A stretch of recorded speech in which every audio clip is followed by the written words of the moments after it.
Hi friends, எல்லாம் எப்படி இருக்கீங்க? இந்த வீடியோவில் நம்ம பார்க்கக்கூடிய த்ரில்லிங்கான விஷயம் ரொம்பவே சுவாரஸ்யமாக இருக்கும்ட்டு நான் நம்புகிறேன். தி சோடர் சில்ட்ரன்ஸ் டிஸப்பியரன்ஸ். வெஸ்ட் வெர்ஜீனியாவில் 1945 வருஷம் சோடர் அப்படிங்கிற ஃபேமிலி இருக்காங்க. அவங்களுடைய ஃபேமிலியில் 9 குழந்தைங்களோட சேர்த்து மொத்தம் 11 பேர் இருக்காங்க. அன்னைக்கு அப்படி தான் ஒரு நாள் கிறிஸ்மஸ் செலிப்ரேஷன் ரொம்ப பயங்கரமாக விமர்சையாக கொண்டாடப்பட்டுட்டு வருது. அப்போ திடீர்னு ஒரு ஃபோன் கால் வருது. அந்த குழந்தைங்களோட அம்மா அந்த ஃபோனை போய் அட்டன் பண்ணுறாங்க. ஹலோ, யார் பேசுகிறது அப்படின்னு கேட்குறாங்க. ஆனால் எதிர்ப்புறத்தில் இருந்து எந்த ஒரு பதிலுமே வரலை. அதனால் திரும்பவும் அந்த அம்மா ஹலோ யார் பேசுகிறீங்கன்னு திரும்பவும் கேட்குறாங்க. அப்போது எதிர்ப்புறத்தில் இருந்து எரிச்சல் ஊட்டும் விதத்தில் ஒரு சிரிப்பு சத்தம் கேட்குது. ஹலோ, யார் நீங்கள்? ஃபோன் பண்ணிவிட்டு இப்படி எரிச்சல் ஊட்டுற மாதிரி சிரிக்கிறீங்க அப்படின்னு கோபமாக கேட்குறாங்க இந்த அம்மா. ஆனாலும் எந்த ஒரு பதிலும் பேசாமல் அமைதியாக இருக்குது அந்த பக்கம் கும்மா. இதை தொடர்ச்சியாக எதிர்ப்புறத்தில் இருந்து வெறும் சிரிப்பு சத்தம் மட்டுமே கேட்குது. அதுக்கப்புறம் எரிச்சல் அடைந்த இந்த அம்மா ஃபோன் காலை கட் பண்ணிவிட்டு அவங்களுடைய வேலை செய்ய போயிட்டாங்க. அதுக்கப்புறம் அன்னைக்கு நைட்டு அவங்களுடைய வீட்டில் கிறிஸ்மஸ் செலிப்ரேஷன் ரொம்ப விமர்சையாக கொண்டாடுறாங்க. அப்போ திடீர்னு அவங்க வீட்டில் யாருமே எதிர்பார்க்காத விதமாக ஒரு தீ விபத்து ஏற்படுது. அந்த வீடு முழுவதும் மரத்தால் செய்யப்பட்டதுனால நெருப்பு வேகமாக பரவ ஆரம்பிச்சிருக்கு. வீடு முழுவதும் தீயால் சூழப்பட்டுடுச்சு. அம்மா 2 பசங்களையும் அப்பா 2 பசங்களையும் வெளியே கூட்டிட்டு போயிடுறாங்க. வீட்டுக்குள்ள மீதி 5 பசங்க இருக்காங்க. எப்படியாவது திரும்ப போய் அந்த 5 பசங்களையும் காப்பாற்றிடணும்னு சொல்லிட்டு திரும்ப போகிறப்போ ஆனால் துரதிர்ஷ்டவசமாக அந்த தீ வீடு முழுவதும் பரவி வீடே எரிய ஆரம்பிச்சிருச்சு. அதனால் இந்த 2 பேராலையும் வீட்டுக்குள்ளே போகவே முடியலை. உடனே ஃபயர் டிபார்ட்மெண்ட்டுக்கு இவங்க ஃபோன் பண்ணுறாங்க. அவங்களுடைய துரதிர்ஷ்டமோ என்னமோ அந்த காலகட்டம் 2ஆம் உலகப் போர் நடந்துக்கிட்டு இருக்கக்கூடிய ஒரு காலகட்டம். அதன் காரணமாக ஃபயர் டிபார்ட்மெண்ட்லேருந்து என்ன சொல்கிறாங்கன்னு பார்த்தீங்கன்னா, சோல்ஜர்ஸ் எல்லாருமே போருக்கு போயிட்டாங்க.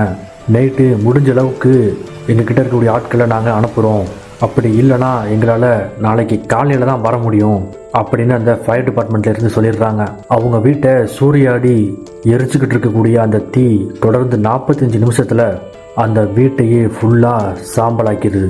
ஆனாலும் காலையில் வரைக்குமே அந்த தீயினுடைய தாக்கம் இருந்துக்கிட்டே தான் இருக்குது. யாராலையுமே அந்த வீட்டை நெருங்க கூட முடியலையாம். ஆனால் ரொம்பவே பாவம் அந்த குழந்தைங்களுடைய அம்மாவும் அப்பாவும் பயங்கரமாக கத்தி கதறி அழுகுறாங்க. அந்த 5 பிள்ளைகளும் தப்பிச்சாங்களா இல்லை எரிஞ்சு கறி ஆயிட்டாங்களான்னு நினச்சி ரொம்பவே மனசு நொந்து போய் கதற ஆரம்பிக்கிறாங்க. மறுநாள் காலையில் பொழுது விடியுது. அப்போது ஃபயர் டிபார்ட்மெண்ட்லேருந்து ஆட்கள் எல்லாருமே வந்துட்டாங்க. உள்ளார எரிஞ்சு போய் கிடக்கக்கூடிய அந்த 5 குழந்தைங்களுடைய உடல்களை எடுப்பதற்காக உள்ளே போகிறாங்க. அங்கே எரிஞ்சு போன எல்லா இடத்துலையுமே நல்லா சோதனை போடுறாங்க. நீங்கள் நினச்சது சரிதான், அந்த இடத்துல ஒரு டெட் பாடியும் இல்லை. அப்படி எரிஞ்சு போயிருந்தா மீதம் கிடக்கக்கூடிய அந்த எலும்பு துண்டுகள் கூட அங்கே இல்லை, ஒன்று கூட இல்லை. அங்கே உடல்களை தேட வந்த இந்த சோல்ஜர்ஸ் எல்லாருக்குமே ரொம்ப பயங்கர அதிர்ச்சி. ஒருவேளை அதிகமாக தீ பரவுனதுனால எலும்புகளும் சாம்பலாக இருக்குமோ அப்படியெல்லாம் அவங்க யோசிச்சு பார்க்குறாங்க. அதுக்கப்புறம் அந்த இடத்த இன்வெஸ்டிகேஷன் பண்ண இன்வெஸ்டிகேட்டர்ஸ் நிறைய பேர் வராங்க. அவங்களும் அந்த எரிஞ்சு போன வீட்டில் எல்லா இடத்துலையுமே சோதனை போட்டு பார்க்குறாங்க. ஆனால் அவங்களுக்கும் எந்த ஒரு துப்பும் கிடைக்கல. அந்த சடலங்களுடைய எலும்பு துண்டுகள் கூட இவங்களுக்கு கிடைக்கவே இல்லை. ஒரு வழியாக இன்வெஸ்டிகேஷன் எல்லாத்தையும் முடிச்சுட்டு அவங்க வெளியே வந்து அவங்களுடைய பேரண்ட்ஸ் கிட்ட சொல்கிறாங்க, உள்ளார எந்த ஒரு டெட் பாடியும் கிடைக்கல. உங்கள் குழந்தைகளுடைய எலும்புகள் கூட தீயில எரிஞ்சு சாம்பலாயிருச்சுன்னு சொல்லிடுறாங்க. ஆனால் இந்த விஷயத்த முழுவதுமாக நம்ப மறுக்கிறாங்க அந்த குழந்தைங்களுடைய அம்மா. என்னுடைய குழந்தைகளுடைய எலும்புகளை பார்க்கறதுக்கு கூட எனக்கு கொடுத்து வைக்கலன்னு பயங்கரமாக கத்தி அழுறாங்க. ஆனால் கடைசியாக அந்த இன்வெஸ்டிகேட்டர்ஸோட ரிப்போர்ட்டில் என்ன வருதுன்னு பார்த்தீங்கன்னா, ஒரு எலக்ட்ரிக்கல் ஃபயர்னால தான் இந்த ஒரு தீ விபத்து நடந்திருக்கு அப்படின்னு வருது. அது மட்டும் இல்லை, கொஞ்ச நாட்களுக்கு முன்னாடியே இங்கே ஃபோன் லைனும் கட் ஆயிருச்சு அப்படின்னு சொல்கிறாங்க. இதை கேட்டதும் அந்த குழந்தைங்களுடைய அம்மா என்ன சொல்கிறாங்கன்னா, இது நிச்சயமாக கண்டிப்பாக ஒரு எலக்ட்ரிக்கல் ஃபயர்னால வந்திருக்கவே வாய்ப்பில்லை. ஏன்னா இந்த தீ எரிஞ்சு முடிகிற வரைக்கும் வெளியில் இருக்கக்கூடிய கிறிஸ்மஸ் ட்ரீல விளக்குகள் எரிஞ்சுக்கிட்டே இருந்தது. அது மட்டும் இல்லாமல் நேற்று இரவு கடைசியாக எனக்கு ஒரு ஃபோன் கால் கூட வந்துச்சு அப்படின்னு சொல்கிறாங்க. ஆனால் அந்த இன்வெஸ்டிகேட்டர்ஸ் அதை நம்ப மறுக்கிறாங்க. அந்த ஃபோன் காலில் ஒரு லேடி சிரிச்சுக்கிட்டே இருந்தா, அதுக்கப்புறம் நான் எரிச்சலாகி அந்த ஃபோனை வச்சுட்டேன் அப்படின்னு சொல்கிறாங்க. ஆனால் இந்த விஷயங்கள் எல்லாத்தையுமே மறுக்கிறாங்க அந்த இன்வெஸ்டிகேட்டர்ஸ். அப்போ அந்த தீயில மாட்டிக்கிட்ட 5 குழந்தைகள் எங்கே போனாங்க? அப்படி அவங்க தீக்கு இரையாக இருந்தால் உள்ளே இருந்தால் எலும்புகள் கண்டிப்பாக உள்ளார இருந்திருக்கணும். ஏன்னா மனித எலும்புக்கூடுகள் அவ்வளவு சீக்கிரம் தீயில கருகி சாம்பலாகக்கூடிய வகையைச் சேர்ந்தது அல்ல.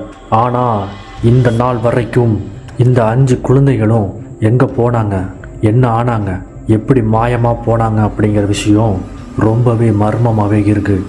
இன்றைய விஞ்ஞானத்தால் கூட கண்டுபிடிக்க முடியாத மிகப்பெரிய மர்மமாகவும் ஒரு பெரிய கேள்விக்குறியை ஏற்படுத்தும் வகையிலேயே இது இருக்குது. சரி, அந்த 5 குழந்தைங்களுக்கு என்ன இருக்கும் அப்படிங்கிறத நீங்கள் கீழே கமெண்ட்ஸில் எழுதுங்க. என்னுடைய கருத்துப்படி அவங்க உயிர் பிழைச்சிருக்க வாய்ப்பு அதிகம். இல்லைனா அந்த ஃபோன் பண்ண லேடி ஆட்களை வச்சு கடத்திட்டு போகிறதுக்கும் நிறைய வாய்ப்பு இருந்திருக்கு. நாளைக்கு நம்ம வேறு ஒரு த்ரில்லிங்கான, திகிலான, மிரட்டலான, மெர்சலான ஒரு வீடியோட உங்களை வந்து சந்திக்கிறேன். நன்றி, வணக்கம்.